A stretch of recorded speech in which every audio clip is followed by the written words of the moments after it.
여기 안에는 함부로 촬영이 안 되지만 저희는 또 허가를 받았죠. 찡긋 찡긋. Don't even worry about it. 절통 낮추기 프로젝트 저절로 간다.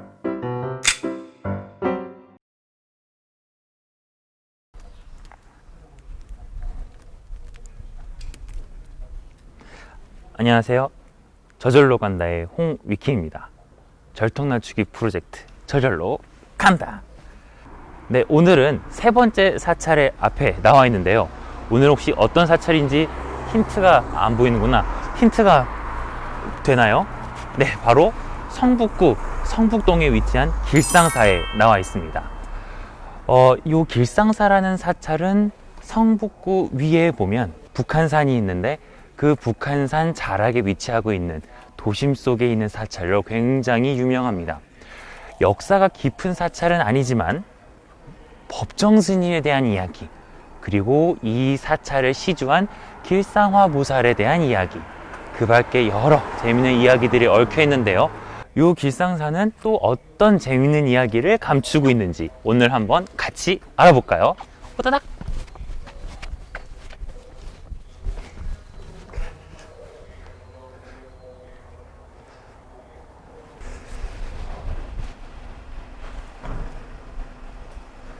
위에 보시면 삼각산 길상사라고 되어 있습니다. 삼각산은 여러분들도 아마 문학작품에서 좀 보셨을 수도 있는데 북한산이 갖고 있는 여러 이름 중에 하나입니다. 이 길상사는 또 재미있게도 법정 스님과 관련된 이야기가 매우 많은데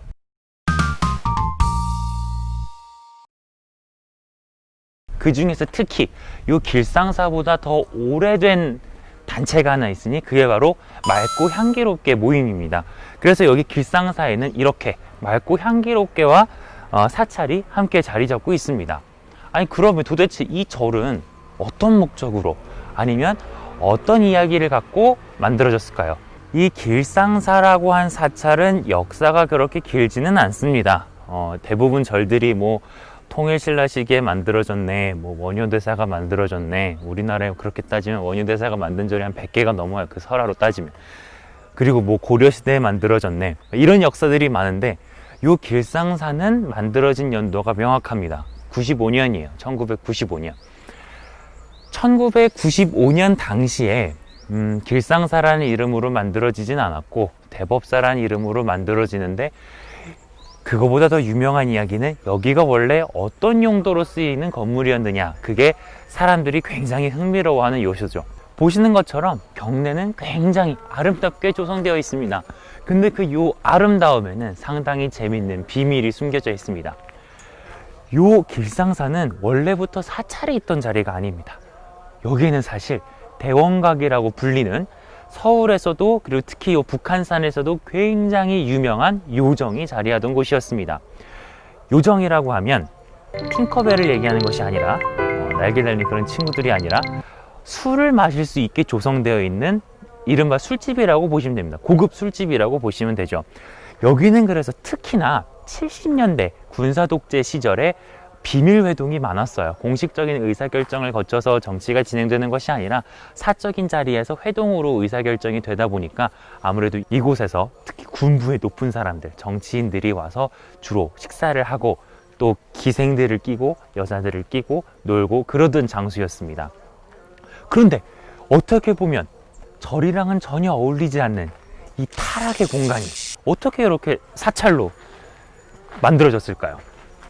대원각은 김영한이라고 하는 분이 주인으로 있었습니다. 요 7,000평에 달하는 땅과 여러 전각 건물들을 갖고 있었는데, 그분이 1986년 무소유를 읽고 나서 굉장히 감명을 받고 로스앤젤레스에서 우연한 기회에 법정 스님의 법문을 듣고 나서 법정 스님께 요 사찰을 그대로 시주하겠다고 말씀을 하십니다.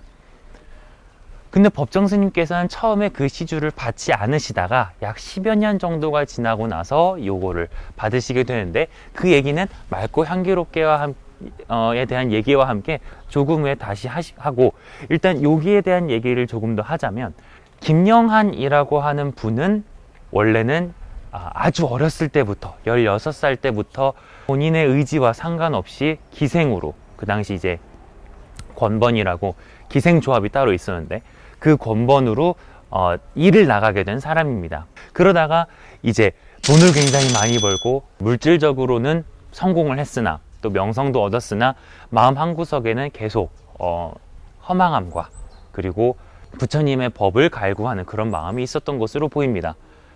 그래서 요 김영한이라고 하는 사람이 자기가 기생이었다가 돈을 굉장히 많이 벌고 요 사찰에서 여러 기생들을 데리고 술집을 잘 운영을 하다가 아무래도 그런 생각이 들었던 것 같아요. 내가 이렇게 돈을 많이 벌어서 무엇하나, 인생은 정말 허망하구나, 나는 뭔가 더 삶의 근본에 다가서고 싶다, 진리란 무엇일까, 이런 고민을 했었던 것 같아요. 굉장히 어렸을 때부터. 그 결과 김영한 보살은 쉽지 않은 결정을 한 거죠. 요 7,000평에 달하는 땅과 많은 건물들, 여기 뒤로 가면 건물들 진짜 많은데 그 건물들을 모두 그 법정 스님에게 시주하도록 한 겁니다. 그래서 그 당시 김성한 보살님이 말씀하시기를 요 범종이 있었던 자리에는 원래 기생들이 옷을 갈아입던 곳이었다. 그리고 요 옆에 보이는 극락전, 여기서는 지금 대웅전 대신에 아미타분을 본존불로 모시고 있는 전각에서 메인으로 자리 잡고 있는데 요 극락전은 원래는 큰 홀, 그러니까 정말 높은 분들이 오셨을 때 대접해 드리는 큰 홀이 있었습니다. 근데 이런 숫집들을 하나하나 다 사찰로 바꾸는 작업을 이제 1995년 전후로 진행을 하게 된 겁니다. 그래서 요 길상사에 오시면 내가 다른 데서 봤던 사찰이랑 조금 느낌이 다른데 하실 수 있습니다. 그건 당연한 것이 요 지역에 있던 건물들은 원래 술집을 위한, 그러니까 술집의 인테리어로 되어 있던 것을 나중에 사찰로 그대로 바꿨기 때문에 좀 오묘하죠. 오묘합니다. 유흥을 즐기기 위해 조성되어 있었던 시설들이 오히려 자연 경관을 누릴 수 있고 여유를 찾을 수 있는 그런 공간으로 바뀌게 된 것이죠. 제가 아까 말씀드렸는데 맑고 향기롭게와 요 길상사 사이의 인연에 대해서 그리고 법정 스님에 대해서 이야기 드리려고 하는데, 요 맑고 향기롭게라고 하는 단체는, 시민 모임은 법정 스님께서 직접 만들어내신 겁니다. 그리고 요것이 요 길상사를 시주 받으시도록 법정 스님이 마음을 굳힌 결정적인 계기가 됩니다. 법정 스님께서는 90년대에 들어서서 시민 모임을 하나 만드시게 되는데, 그 맑고 향기롭게라는 시민 모임을 만드시게 되는데, 그게 의외로 스님이 생각하신 것보다 더 빠르게, 더 탄탄하게 확장이 돼 갑니다. 전국적으로요. 그런데 문제는 뭐였냐면 조직에 있는 사람들은 점점 늘어나고 뜻을 함께 하려는 사람들은 점점 늘어나는데 어디 한 군데 마음 둘 수 있는 절이 없었다는 거죠. 그러다가 마침 요 김성한 보살님이 스님께 여러 차례 요 공간을 받아서 사찰로 쓰시도록 권해드렸고, 법정 스님께서 결국에는 마침내 95년도에 그래, 맑고 향기롭게를 위한 사찰이 하나쯤은 있어야 되지 않을까, 여기가 맑고 향기롭게를 전파할 수 있는, 다른 데로 확산시킬 수 있는 거점으로 삼아야 되지 않을까라는 생각에 요 김성한 보살님의 시주를 받아들였다라고 합니다.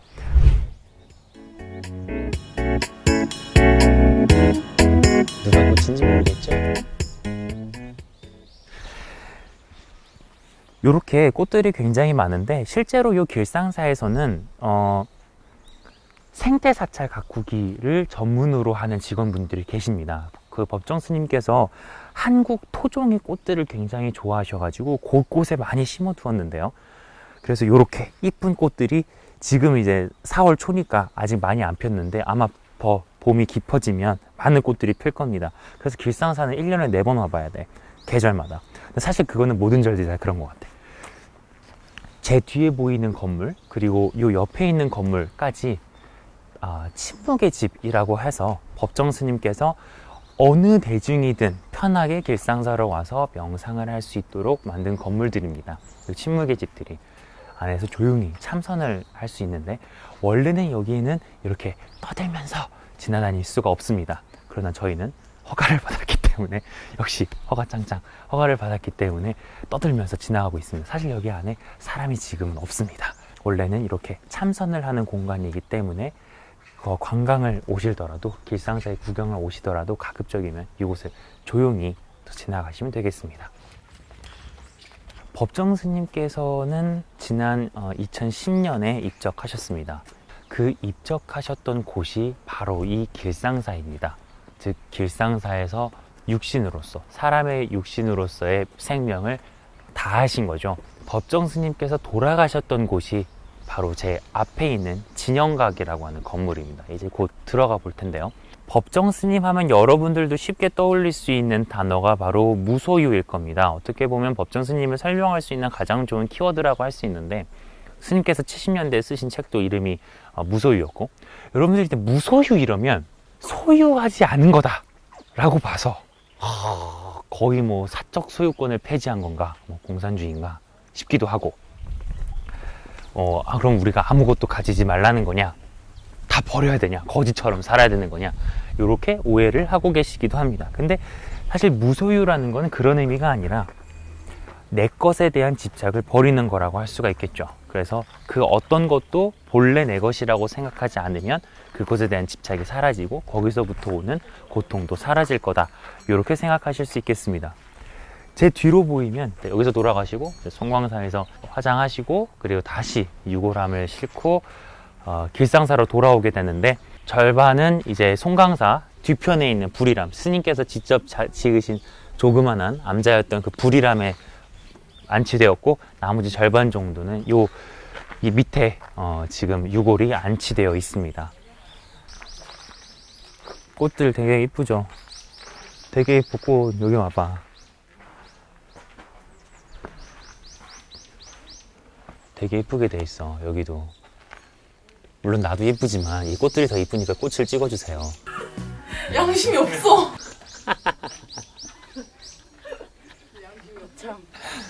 요거는 청경채처럼 생겼다. 아닐 겁니다. 요거는 대파처럼 생겼는데 아니겠죠? 다 못 알아봤습니다. 호다닥!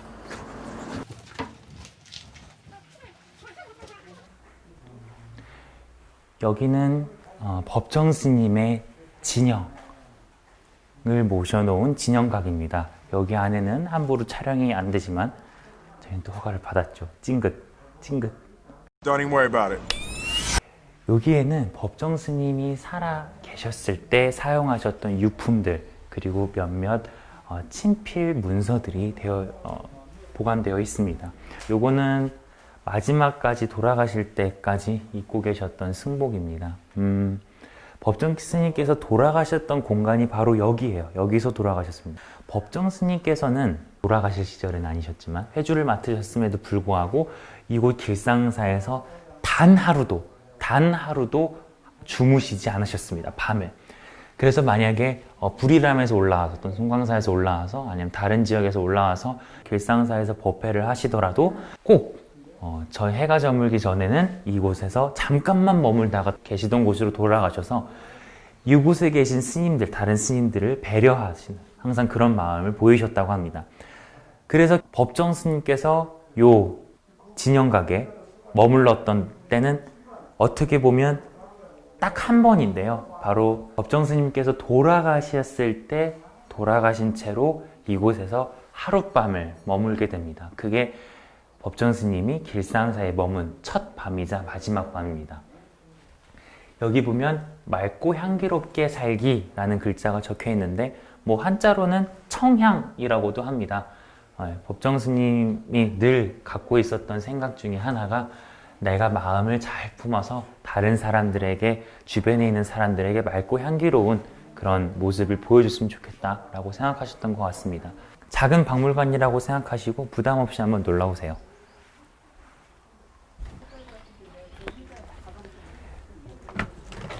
여기에 있는 이 나무 의자는 법정 스님께서 평소에 휴식을 할 때 앉았었던 의자입니다. 약간의 TMI를 덧붙이자면 모조품입니다. 사진하고 보면 좀 다르게 생긴 걸 알 수 있어요. 왼쪽에 지금 건물들이 굉장히 많은데 과연 굉장히 유명했던 요정의 규모를 실감하게 합니다. 근데 지금 여기는 지금 저렇게 안내문이 나와 있는 것처럼 다 스님의 첩소로 쓰이고 있고요. 실제로 스님들이 저기에서 머무고 계시기 때문에 함부로 들어갈 수는 없고요. 유일하게 이제 좀 들어갈 수 있는 공간이 이 왼쪽에 야트막하게 나 있는 정진할 수 있는 공간입니다. 여기는 참 이렇게 앉아서 쉴 수 있는 공간이 되게 많아요. 요런 데도 그렇고 요런 공간들도 앉아서 좀 햇빛 받으면서 자연을 누릴 수 있게 해놨고, 저기도 의자들 되게 많습니다. 여기도 많고요. 저는 지금 관세음보살상 앞에 나와 있습니다. 이 관세음보살상은 길상사에서도 굉장히 유명하고 나름 명물입니다. 왜냐면 관세음보살상이 있는 곳은 그렇게 드물지가 않아요. 꽤 흔하게 있어요. 근데 여기 있는 관세음보살상은 조금 생김새가 독특합니다. 어떻게 보면 약간 이질감이 느껴지기도 해요. 그래서 명물인지도 몰라. 눈에 띄어야 되거든.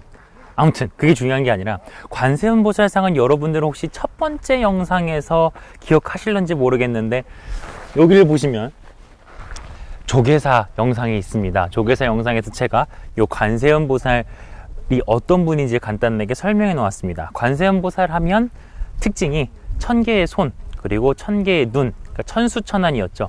이렇게 막 저기 팔들 이렇게 있는 거, 그리고 눈이 이렇게 있는 거가 천수천안입니다. 그래서 많은 손으로, 많은 눈으로 세상의 소리를 듣고, 눈으로 듣고, 내가 그때 뭐라 그랬지? 청각의 시각화, 시각의 청각화, 비슷한 친구죠. 사람들의 고통 소리를 듣고 이 손으로 다 처리를 해준다라고 보시면 되겠습니다. 근데 그런 관세음보살상이 여기 계신 거는 맞는데, 여러분들 솔직히 요거 보면 어떤 분과 더 닮았다는 생각이 드나요? PD님, 어떤 분이랑 더 닮았다는 생각이 드나요? 정답은 정해져 있어. 닌 대답만 해. 아, 예, 그렇죠. 아마 그 생각을 못했네요. 요 관세음보살상은 성모 마리아와 또 닮았습니다. 그러니까 위에 보관, 이제 여기 위에 이렇게 쓰고 있는 걸 보관이라 그래요. 요 보관을 쓰고 있지만 않으면, 얼핏 보면 손 모양을 하고 있지 않으면 진짜 성모 마리아처럼 생겼습니다. 실제로 요거는 최종태라고 하는 조각가 분이 길상사가 만들어지고 나서 그 직후에, 즉 2000년에 만들어서 기증한 조각상입니다. 근데 그분이 천주교 신자예요. 천주교 신자가 불교에 대해서 깊게 이해를 하고 나서 이것을 몇 가지 모티브, 상징을 따온 다음에 이렇게 관세음보살상을 만들었습니다. 이게 더 특이하다라고 하는 거는 옆으로 돌아보시면 더 특징적으로 나타나요. 옆으로 돌아보시면 앞에서 보았을 때와는 다르게 굉장히 얇습니다. 마치 쿠쿠다스를 연상시킵니다. 이렇게 해서 떡 하면 부러질 것 같이 얇죠. 그러다 보니까 사람들이 더 이질적으로 느껴지긴 하는데, 요거는 특히 법정 스님이 굉장히 종교 간 화합을 중시하셨고 실제로 삶 속에서 많이 실체하셨습니다.